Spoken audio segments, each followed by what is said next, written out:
Assalamualaikum warahmatullahi wabarakatuh. Selamat pagi anak-anak.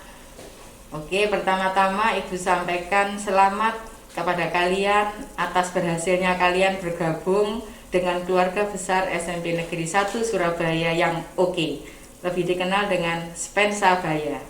Semoga di sekolah yang baru ini kalian nanti lebih bisa berprestasi lagi. Oke anak-anak, perkenalkan saya Bu Wahyu. Sehari-hari Ibu mengajar materi pelajaran IPA.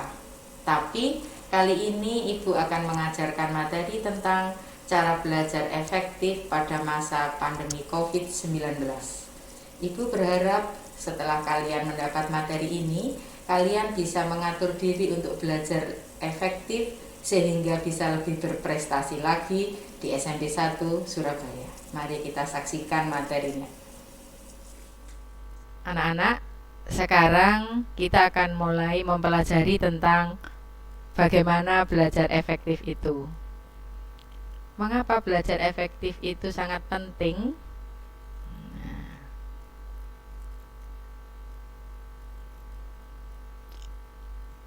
Nah, pentingnya itu karena supaya kita bisa berhasil dan sempurna dalam memahami semua materi. Apa sih belajar efektif itu? Belajarnya terasa menyenangkan, terjadwal dengan baik, tidak memakan banyak waktu, tapi hasilnya maksimal.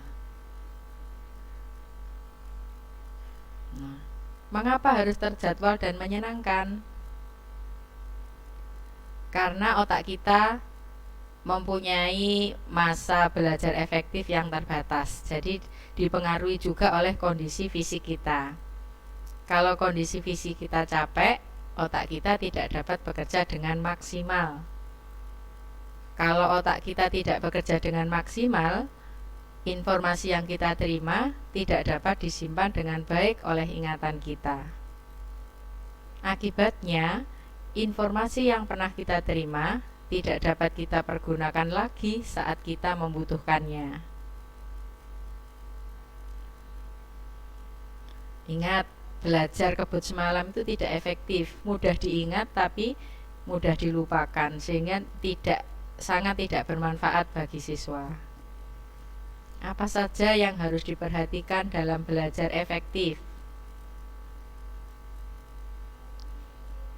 Yang pertama, perhatikan dirimu.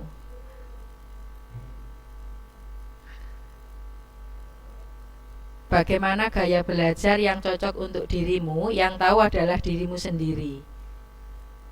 Nah, berikut ini kalian akan Ibu jelaskan atau paparkan apa saja gaya belajar itu, nanti cocokkan dengan yang ada di dirimu.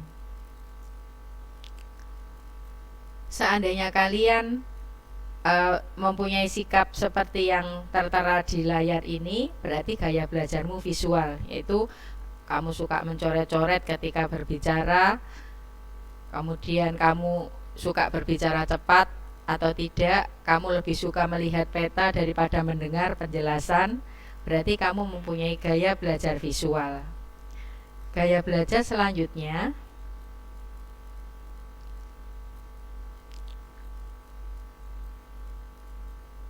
adalah auditorial. Nah, tanyakan pada dirimu sendiri, apakah kamu suka berbicara sendiri, kamu lebih menyukai ceramah seminar daripada membaca buku, ataukah kamu lebih suka berbicara daripada menulis? Nah, jawaban dari pertanyaan ini yang ada di dirimu berarti kamu auditorial gaya belajarmu. Gaya belajar berikutnya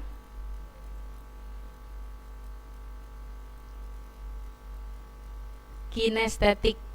Nah, bagaimana ciri orang yang mempunyai gaya belajar kinestetik? Tanyakan pada dirimu, apakah kamu berpikir lebih baik ketika kamu bergerak atau berjalan? Apakah kamu banyak menggerakkan anggota tubuh ketika bicara? Apakah kamu merasa sulit untuk duduk diam? Kalau kamu jawab bisa ada di dirimu jawaban seperti pertanyaan ini, berarti gaya belajarmu adalah kinestetik. Itu yang harus kamu ketahui supaya kamu nanti bisa belajar yang efektif. Selanjutnya, teknik apa yang bisa digunakan dalam belajar efektif? Ada banyak pilihan, misalnya dengan mencatat bebas, membuat peta pikiran. Teknik ini bisa dimanfaatkan oleh seluruh otak untuk membentuk kesan. Otak kita sering mengingat informasi dalam bentuk gambar, bentuk-bentuk, dan suara.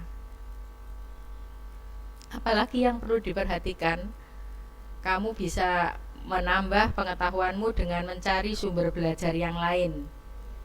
Misalnya dari internet, baca buku lain yang menunjang, majalah, koran, atau pergi ke perpustakaan.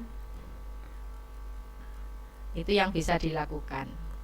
Selanjutnya, karena kita sekarang ada pada masa pandemi yang tidak memungkinkan kita untuk tatap muka, maka proses pembelajaran pada masa pandemi COVID ini akan dilakukan melalui online atau bahasanya dalam jaringan atau daring.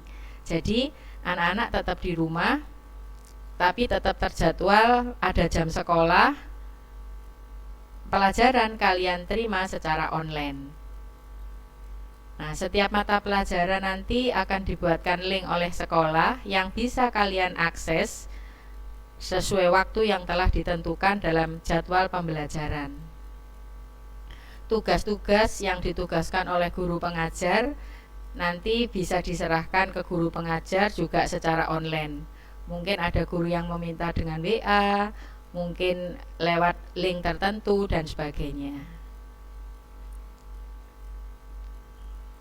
Nah, yang harus diperhatikan juga adalah pengaturan jadwal belajar.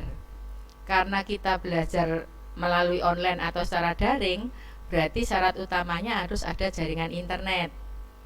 Tempatnya karena tidak di sekolah, berarti kalian bisa memilih area rumah mana saja yang membuat kalian nyaman, tapi tentu saja mempunyai jaringan internet yang stabil. Karena selain mengunduh dan mengirim berkas, guru dan murid juga kerap melakukan video conference atau video call.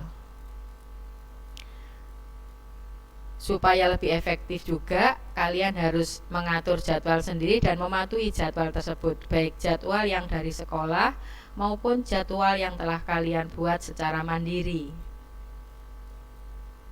Berikut adalah contoh jadwal belajar dari sekolah. Contohnya, Ibu ambil hari Selasa. Kalau pembelajaran dimulai jam 8, berarti setengah jam sebelumnya kalian harus sudah mempersiapkan diri seperti kalau kalian berada di sekolah. Karena jam 8 itu link pembelajaran sudah mulai dibuka. Di situ guru akan masuk menyapa kalian sesuai jadwal yang ditentukan. Jadi atur diri kalian untuk mengikuti semuanya hingga tuntas. Ini contoh jadwal yang sudah terstruktur dari sekolah. Nah, karena jadwal di sekolah waktunya terbatas, mungkin kalian butuh waktu tersendiri untuk memahami lebih dalam supaya pelajaran yang kalian dapat bisa tersimpan dengan baik di otak atau diingat. Maka kalian harus membuat jadwal mandiri. Jadwal mandiri ini bisa kalian buat juga berdasarkan gaya belajar yang sudah kamu temukan pada dirimu sendiri. Cara belajar mandiri ini supaya efektif, maka kalian bisa menentukan waktu atau membuat schedule yang mirip seperti jadwal di sekolah, walaupun tidak perlu sama persis.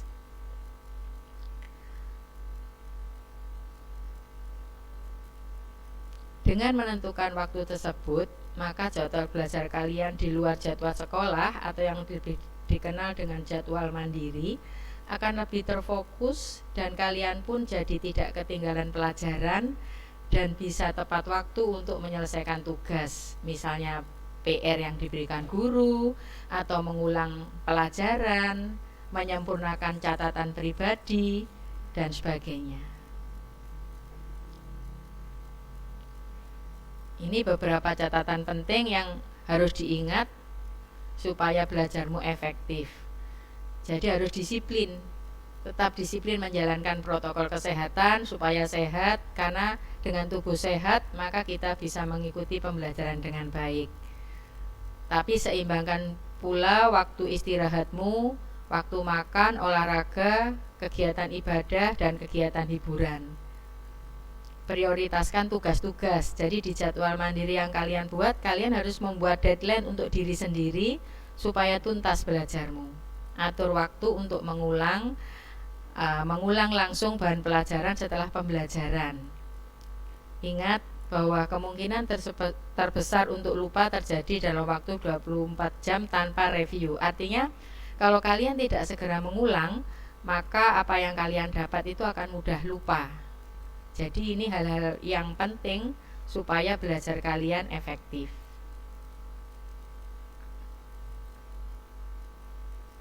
Rencana jadwal belajar efektif untuk yang mandiri, mungkin kalian bisa membuat jadwal setiap sesi 50 menit. Pilih tempat yang nyaman, tidak mengganggu konsentrasi untuk belajar.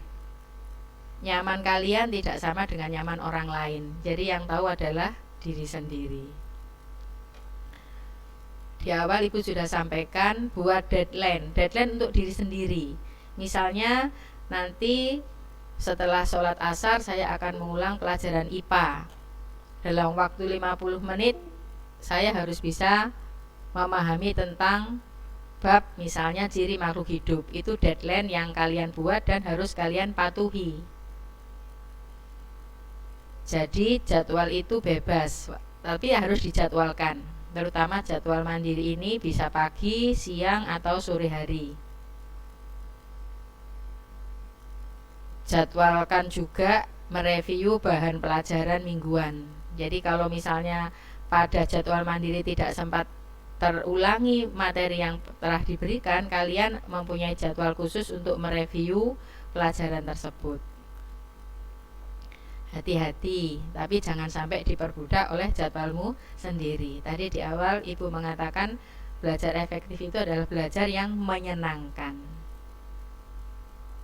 Oke, saya berharap dengan paparan Ibu tadi kalian sudah tahu perlunya belajar efektif dan bagaimana cara belajar kita supaya efektif. Jadi yang pertama harus mengenali gaya belajar, kemudian menyusun jadwal, mematuhi jadwal baik jadwal sekolah maupun jadwal mandiri. Yang terakhir, ini Ibu pengen kamu praktek nanti membuat jadwal mandiri kalian. Setelah ini nanti kan ada waktu istirahat, kalian bisa membuat jadwal mandiri kalian sendiri yang waktunya kalian tentukan sendiri di luar jam pembelajaran sekolah. Nah, tugas kalian nanti bisa kalian kirim ke guru pendamping LOS kalian. Demikian, semoga apa yang Ibu sampaikan bermanfaat dan bisa menambah semangat kalian untuk belajar dan bisa mengantar kalian mencapai prestasi yang lebih. Terima kasih. Wassalamualaikum warahmatullahi wabarakatuh.